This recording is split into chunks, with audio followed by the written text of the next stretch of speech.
Now, starting off with May June 23 IGCSE theory. Now, the first question is about plants. अब वो कह रहे figure 1.1 is a diagram of a cross section of a leaf. So we have layer A, B, and C. So first, even before we jump to the question, what we're going to do is कि भाई we are going to first write down कि भाई कौन कौन से structures हैं. Layer one हमारे पास जो है वो हमारे पास क्या है, that is upper epidermis. Layer B जो हमारे पास है वो हमारे पास क्या है, पेलिसेड मीजोफिल. सी जो है, इट्स ये जो चीज होगी ये हमारे पास वेस्क्यूलर बंडल आ जाएगा आएगा.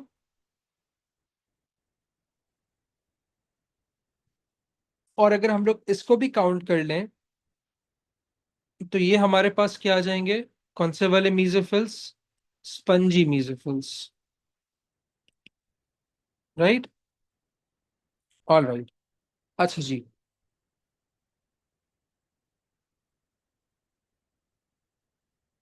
नहीं नहीं नहीं बेटे, क्यूटिकल तो ये रही ना. Cuticle is not a cellular layer, cuticle is a wax. तो cuticle is not a tissue. It's produced by the upper epidermis to prevent water loss. ठीक है. अच्छा जी, अब वो कह रहे हैं explain why leaf is considered to be an organ. Very easy. हमने कह दिया कि भाई organs are made a composed of more than one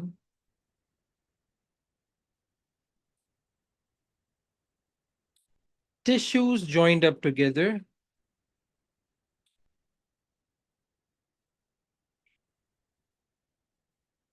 and since the leaf has upper and lower epidermis along with palisade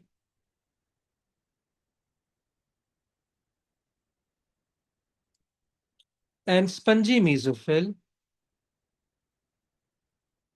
it is considered to be the organ. इसमें vascular bundle भी include कर सकते हैं if you want. ठीक है. जैसे हम वही वाली बात हो गई, सिंस लीफ इज, एज महात said, since leaf is made up of many tissues, right? So it's going to be an organ. अच्छा, अब अगले सवाल पे आते हैं.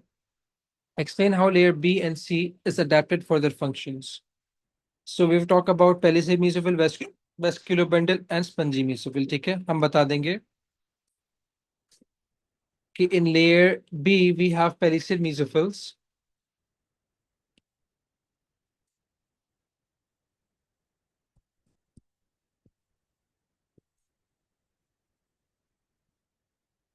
that carry out most photosynthesis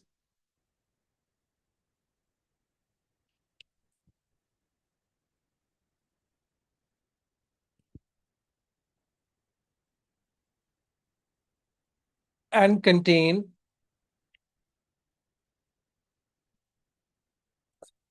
most chloroplasts that are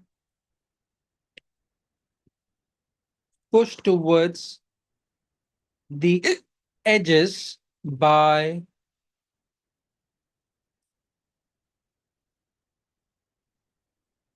a central sap vacuole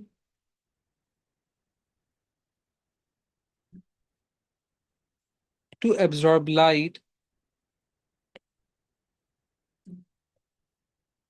falling from any direction. ठीक है. कहने का मकसद क्या हुआ, देखो. They contain lots of chlorophyll. They're not in the middle, but they're pushed towards the edges. ताकि light इस डायरेक्शन से आए, इस डायरेक्शन से आए, इस डायरेक्शन से आए, इस डायरेक्शन से आए, ये क्या कर लें, ये एब्जॉर्ब कर लें. ठीक है. अच्छा जी.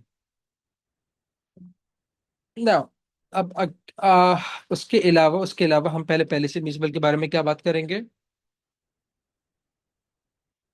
दे are rectangular cells arranged side by side, so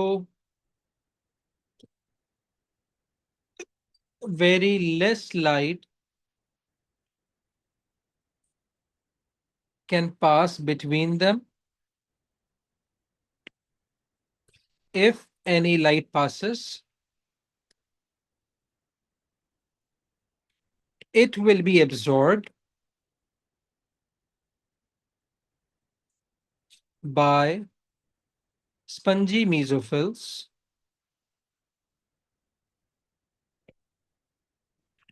in layer C. तो हमने कह दिया कि भाई अगर इनके बीच में से कोई लाइट पास कर भी गई तो वो कौन एब्जॉर्ब कर लेगा? Spongy mesophylls. ठीक है, they also contain the chloroplast. ठीक है, अच्छा और हम क्या बता देंगे? The spongy mesophylls have air spaces.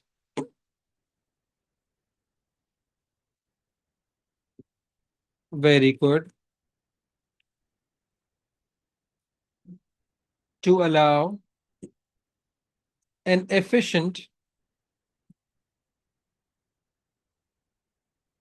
exchange of CO2,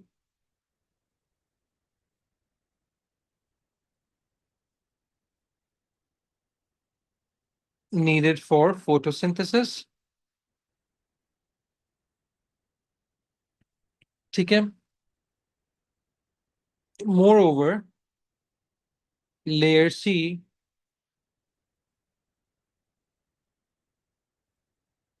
contains कौन सा वाला bundle? Vascular bundle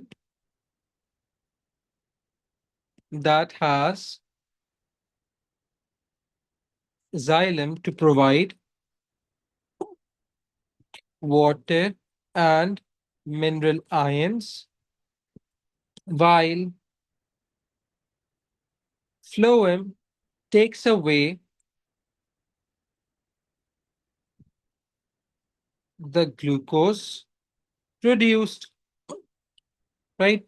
Towards where? Toward the sink, right? हाँ भाई, 5 से 6 मार्क का सवाल तो आएगा। देखो नहीं, why would we not include guard cell बेटे? because guard cells are not coming in layer C। ठीक है, हम गार्ड सेल्स को इंक्लूड नहीं करेंगे। उसने सिर्फ हमारे पास किसके किसके बारे में पूछा है? लेयर बी और सी के बारे में पूछा है ना, तो इसलिए वो ट्रांसपिरेशन वाली चीज हम लोग नहीं करेंगे। ठीक है, all right.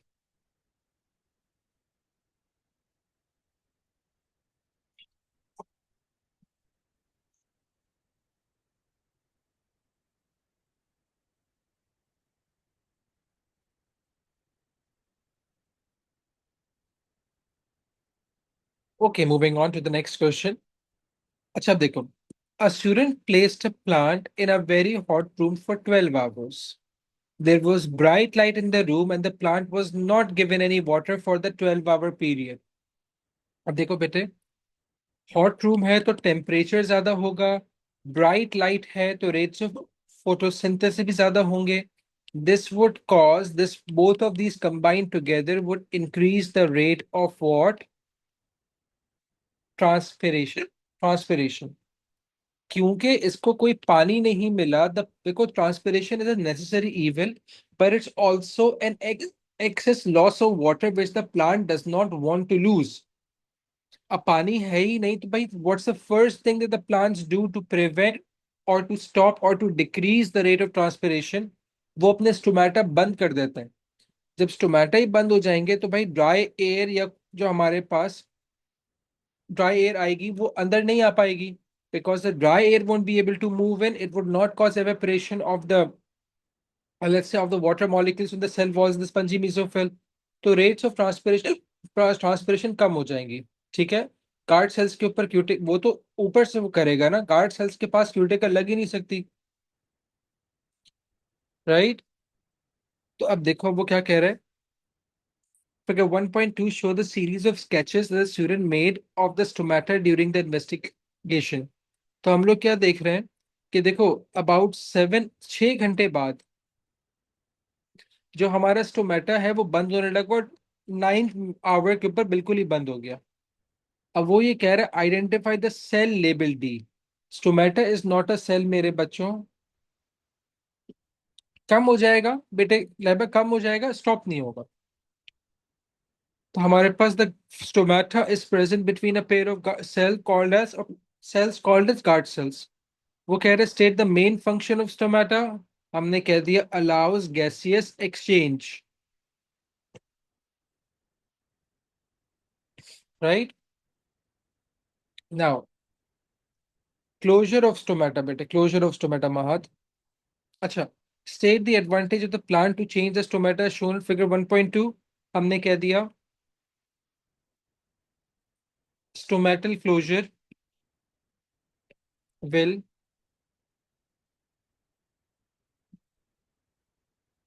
prevent entry of dry air, decreasing the rate of transpiration.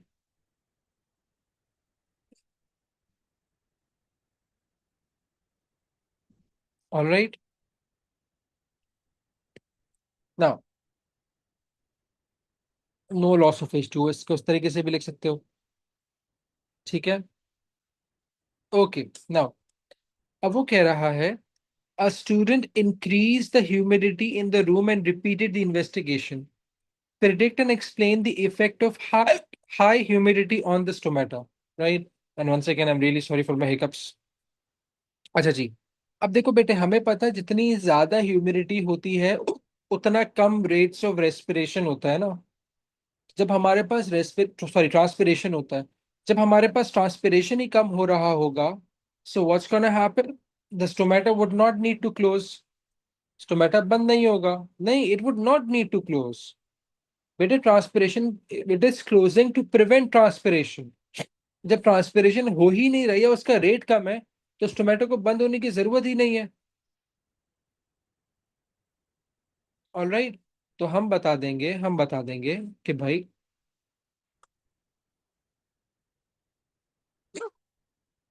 The stomata will remain open, या तो ये लिख देंगे या हम लिख देंगे remain open for a longer duration as high humidity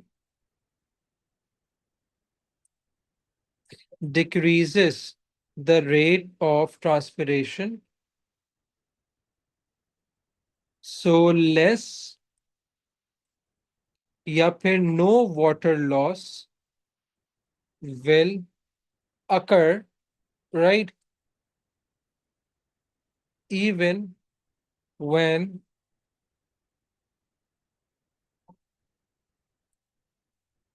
the stomata remains open। ठीक है। इसके अलावा हम लोग और आगे क्या बता सकते हैं कि देखो हमारे पास जब ड्राई एयर अंदर आ रही थी, बिल्कुल मनाइल, जब ड्राई एयर अंदर आ रही थी तो वो स्पंजी मीसोफिल से नहीं, वो स्टोमेटा से भी वाटर लॉस करवा रही थी, गार्ड सेल से भी वाटर लॉस करवा रही थी। सो गार्ड सेल्स हमारे पास क्या होते जा रहे थे बेटे, फ्लैसिड होते जा रहे थे। लेकिन जब ह्यूमिडिटी आ गई हमारे पास, तो गार्ड सेल से वो वाटर लूज नहीं करवा रही, तो guard cells are going to remain turgid for a longer time, right. Guard जब स्टोमेटा ओपन होता है ना, तो गार्ड सेल्स हमारे पास टर्जिड टर्जिड हो जाता है, और जब क्लोज होते हैं तो वो फ्लैसिड हो जाता है। इसके अलावा हम लोग एक पॉइंट ऐड कर सकते हैं, जरूरत नहीं है लेकिन कर सकते हैं हम लोग कि since there is less dry air,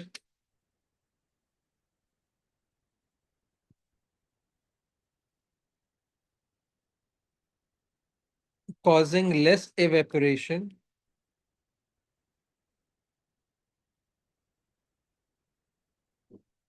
the guard cells will remain turgid for a longer time. ठीक है।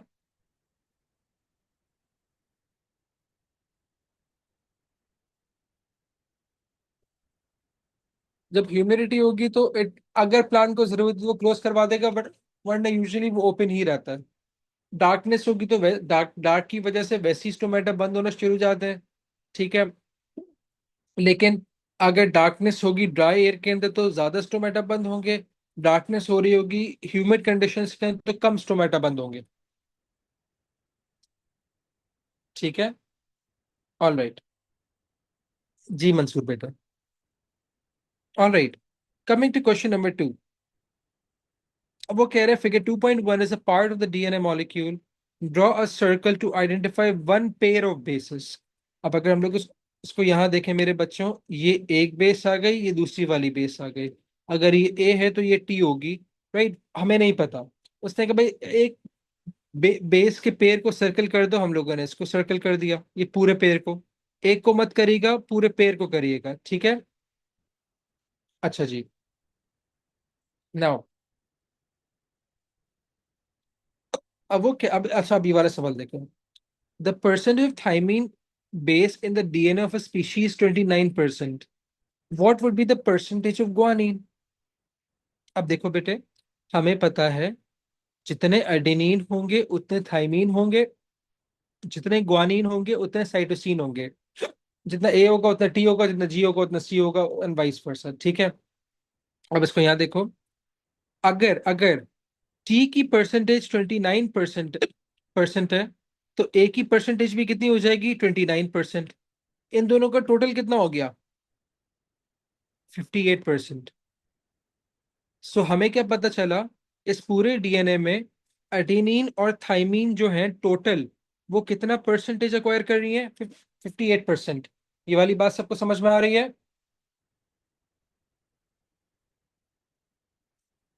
राइट।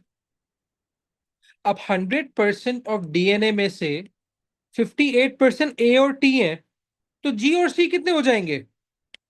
100 - 58। सो 100 - 58 कितना हो जाएगा? 42। राइट। तो कहने का मतलब क्या हुआ, G plus C is equals to 42। मुझे ये पता है 42%, मुझे पता है जितना सी होगा उतना जी होगा, दोनों इक्वल होंगे। तो 42 को हाफ करो, कितना हो जाता है मेरे बच्चों? 21 - 21। राइट। तो जी कितना हो जाएगा? 21% हो जाएगा। Did we get this? देखो 42 जी और सी कंबाइंड है, लेकिन हमें पता है जितना जी होगा उतना सी होगा। तो इनका कंबाइंड परसेंटेज अगर 42 है, इनमें से जी या फिर सी दोनों में से किसी एक की परसेंटेज कितनी होगी? डिवाइड बाय 2 कर दोगे। Did everyone get this?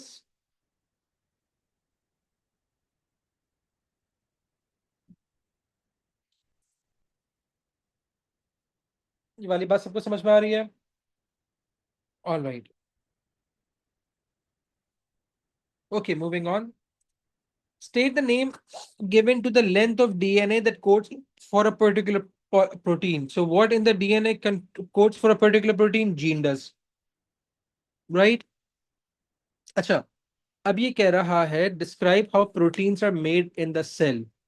So, basically, we have to talk about protein synthesis. Right? तो हम लोगों ने क्या बात करी थी प्रोटीन सिंथेसिस के अंदर, कि प्रोटीन सिंथेसिस की दो स्टेजेस होती हैं। So let me show it to you again. हमारे पास प्रोटीन सिंथेसिस की दो स्टेजेस होती हैं, ट्रांसक्रिप्शन और ट्रांसलेशन। ट्रांसलेशन। जीसी वालों को तो खैर इतना ज्यादा नहीं पता होना चाहिए प्रोटीन सिंथेसिस के बारे में, ये क्यों रुक गया भाई?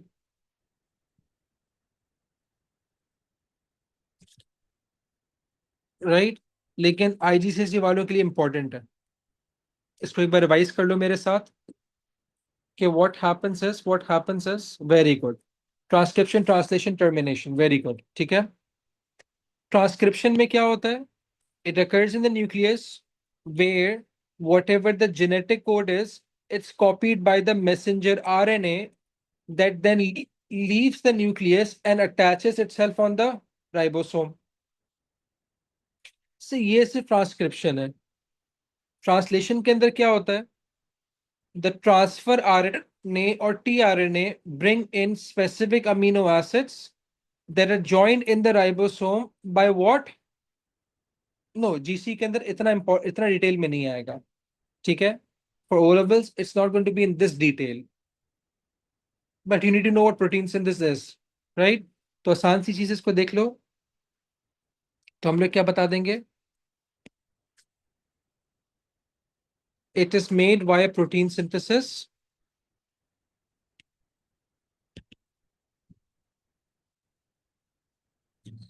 where the gene is copied by the mRNA that moves out of the nucleus and attaches on the ribosome where, sorry, ठीक है? अच्छा, हमने कह दिया दिस इज कॉल्ड ट्रांसक्रिप्शन, ठीक है? फिर हम कहेंगे इन द राइबोसोम स्पेसिफिक टीआरएनए, या सिंपल लिख दो tRNA bring specific amino acids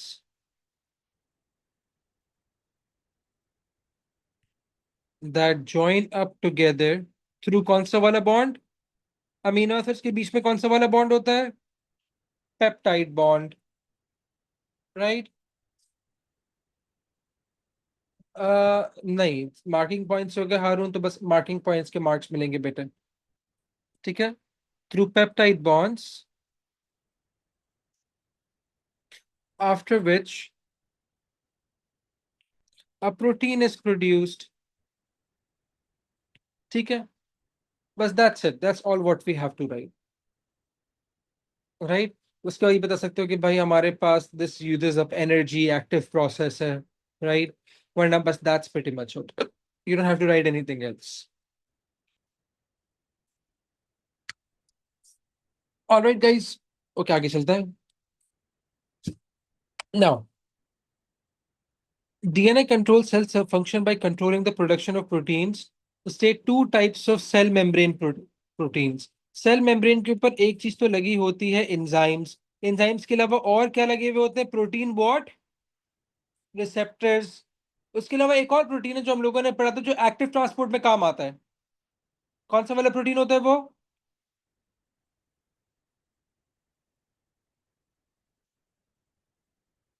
carrier protein. Protein career नहीं, इट्स ए कैरियर प्रोटीन, ठीक है? प्रोटीन कैरियर का मतलब वो प्रोटीन को कैरी करता है, लेकिन ये तो बहुत सारी चीजों को ट्रांसपोर्ट करवा सकता है।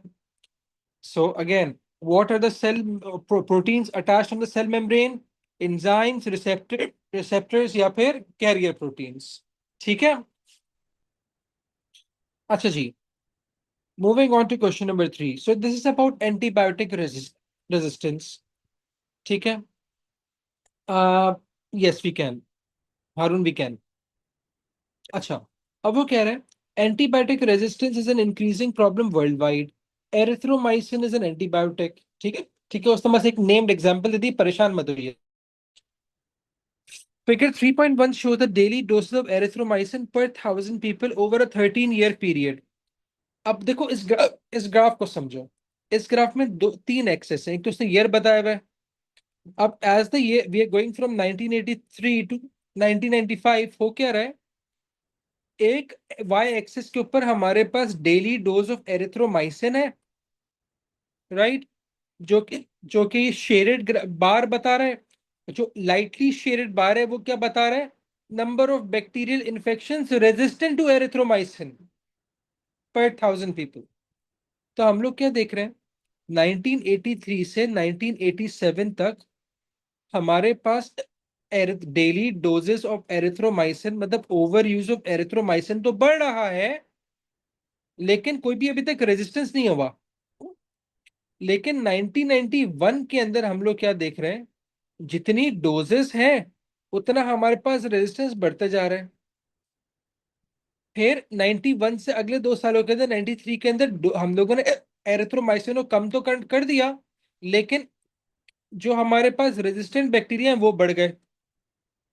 हमने एरिथ्रोमाइसिन को और कम करा, लेकिन नंबर ऑफ रेजिस्टेंट स्पीशीज भी कम हो गई हैं। ठीक है। अच्छा जी, अब अगर हम लोग इसके सवाल देखें तो ये क्या पूछ रहा है। So the first thing the examiner is asking is कि भाई calculate the percentage change in the number of bacterial infections resistant to erythromycin between 93 and 95, right? Percentage change 93 95 में परसेंटेज डिक्रीज आ रहा है ना। यहां हमारे पास कितना परसेंट लोग हैं, राइट? सो 0.6 0.7 2.7, देखो 0.1 0.2 0.3 0.4 0.5, राइट? 2.7 यहाँ है, यहाँ कितने हो गए हमारे पास 1.5। तो हम लोग क्या करेंगे, परसेंटेज डिक्रीज है ना, 2.7 minus 1.5 divided by 2.7 multiplied by 100, original value minus final value divided by original value. ठीक है? So let's calculate this. So this is coming out to be, so 2.7 minus 1.5 is going to be 1.2 divided by 2.7. That's coming out to be 0.4444 multiplied by 100. It's coming out to be 44.4. उसने to significant figures बोला है, तो हम लोग 44% लिख देंगे। Percentage decrease के अंदर हम यूजुअली माइनस का साइन भी लगाते हैं, जरूरी नहीं कि आप लगाएं, लेकिन लगाते हैं ताकि हमें पता चले कि भाई परसेंटेज डिक्रीज आ रहा है, -44 हुआ है। उसने टू सिग्निफिकेंट फिगर्स का बोला है बेटे, पॉइंट नहीं लिखोगे, जरूरत नहीं है भाई, मार्क्स कट जाएंगे। स्पेसिफिकली उसने इंस्ट्रक्शन दिया हुआ है, if you not going to follow that instruction you lose marks. All right, अब अगले सवाल में क्या कह रहे हैं, describe the data shown. Very easy, हम बता देंगे। From 1980 what 83 till 1989, the percentage है, the daily doses of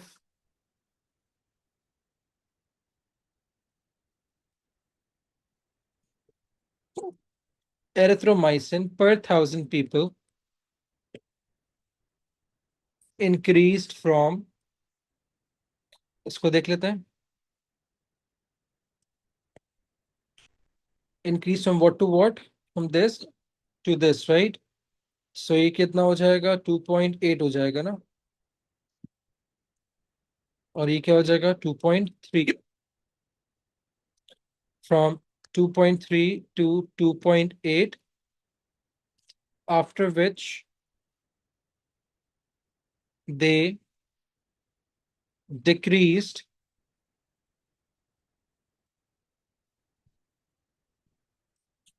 to 0.5 decrease, up to 0.5 till 1995।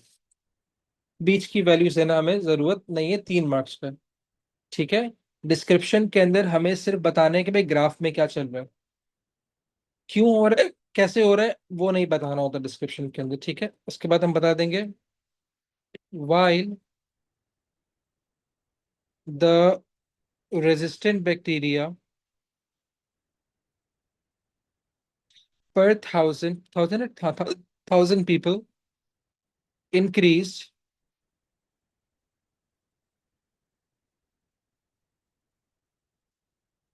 from 2.0 to 2.7,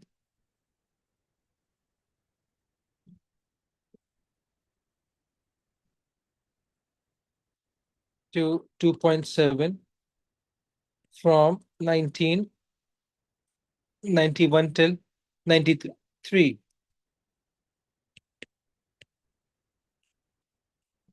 After which it decreased to कितना 1.5 in 1995. That's it. ठीक है, ये डिस्क्रिप्शन है कि भाई ऊपर ग्राफ में क्या चल रहा है, सिर्फ वो बताओ। Alright.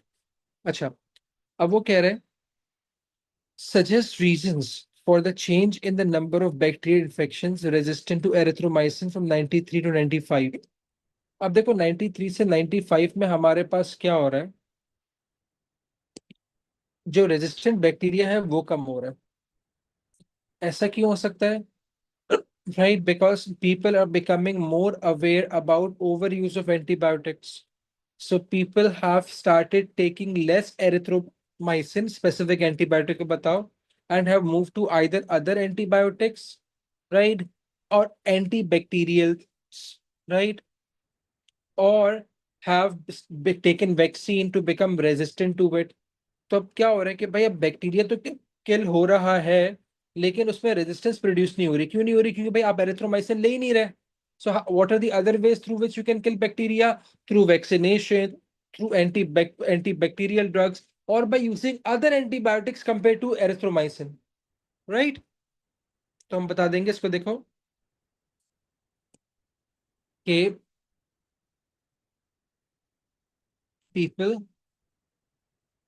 may have become aware of antibiotic resistance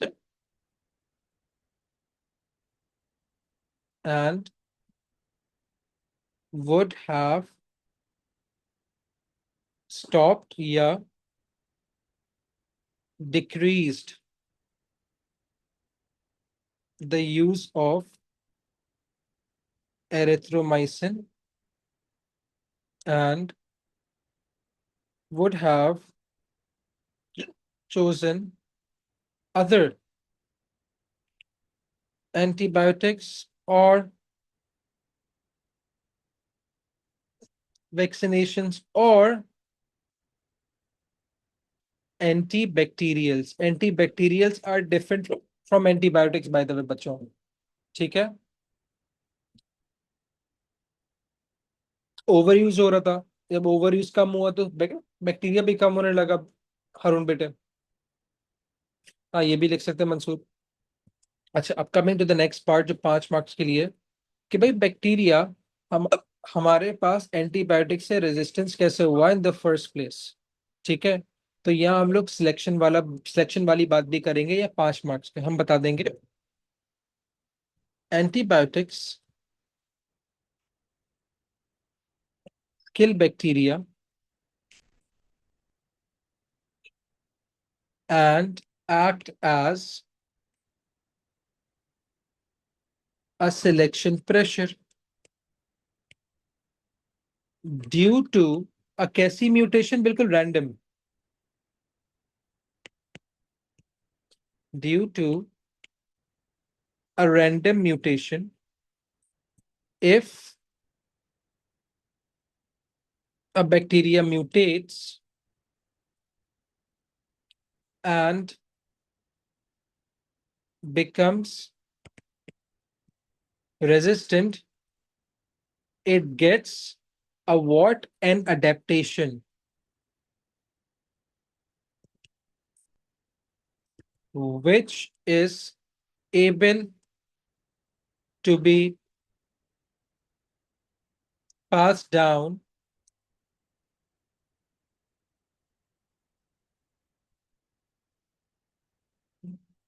to the offsprings as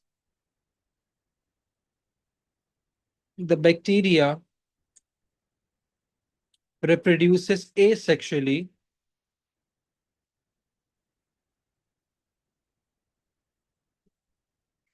through what process मेरा बच्चा लोग? Binary fission. ठीक है।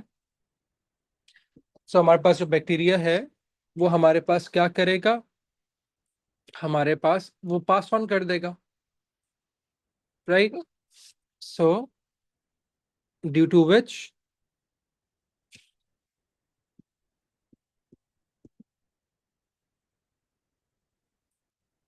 a new resistant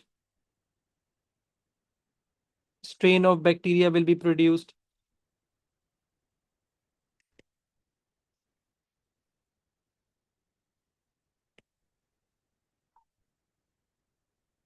Are we getting this, guys? देखो ये हम लोगों ने बात मस्कीटोज के साथ भी करी थी, कि हम लोग जब उसके बारे में बात कर रहे थे, मलेरिया, हम लोग how can we prevent the spread of malaria. तो हमने कहा था कि भाई हम लोग एक ड्रग इस्तेमाल करते थे, DDT, to kill the mosquitoes, right. लेकिन क्या हुआ कि देखो किसी भी कोई भी चीज जो एक पर्टिकुलर ऑर्गेनिज्म को किल करती है ना बेटे, वो सिलेक्शन प्रेशर होता है।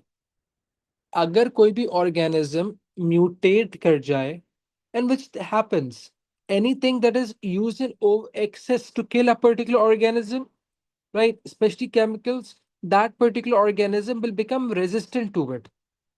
Why? Because that organism will mutate, और जब वो म्यूटेट करके वही वाला म्यूटेटेड रेजिस्टेंस वाला जीन, ये एलील अपनी ऑफस्प्रिंग से पास करेगा, तो ऑफस्प्रिंग्स भी रेजिस्टेंट हो जाएंगी। And if this keeps on happening in several generations, what's gonna happen, हमारे पास तो एक नया स्ट्रेन ऑफ ऑर्गेनिज्म आ जाएगा ना। बात समझ में आ रही है, माद?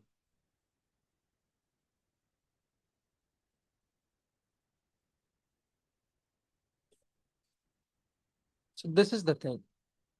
All right. Now moving on to the next question. Bacteria are prokaryotes. State two species of prokaryotes. Right. तो prokaryotes के हमारे पास दो species क्या होते हैं, इनका डीएनए कैसा होता है? Circular DNA, right. अच्छा, और हम लोगों ने डोमेन न्यू स्ट्रेन का मतलब that strain that will be not affected by the very same chemicals as they were before. सब में नहीं होता मंसूर, सब में नहीं होता फ्लैजेलम। ठीक है, एक बार आप लिखेंगे, मैं एक बार ही पढ़ लूंगा बेटे। They contain plasmids, they are very good unicellular. उसके अलावा do they have cell walls? What are they made up of? Peptidoglycan. क्या चीज नहीं होती इनके अंदर? नो माइटोकॉन्ड्रिया और क्लोरोप्लास्ट। ठीक है, membrane bound organelles, very good, very good guys. ठीक है। अच्छा, some bacteria not all have flagellum, state the function of flagellum। allows या फिर aids in movement। ठीक है भाई, वायरस की सेल वॉल होती नहीं है, उसके पास तो प्रोटीन कोट होती है बेटा। सेल वॉल तो सिर्फ तीन चीजों के पास होती है, प्लांट्स के पास made up of cellulose, fungus के पास made up of chitin, and bacteria के पास, ये प्रोकैरियोट्स के पास made up of peptidoglycans. Alright, so this concludes कौन सा वाला क्वेश्चन, क्वेश्चन नंबर 3। चलो, so will stop here, will do the rest of the question in the next class and get done with this paper. ठीक है, before we start off with the ATP. चलो, have a good night guys.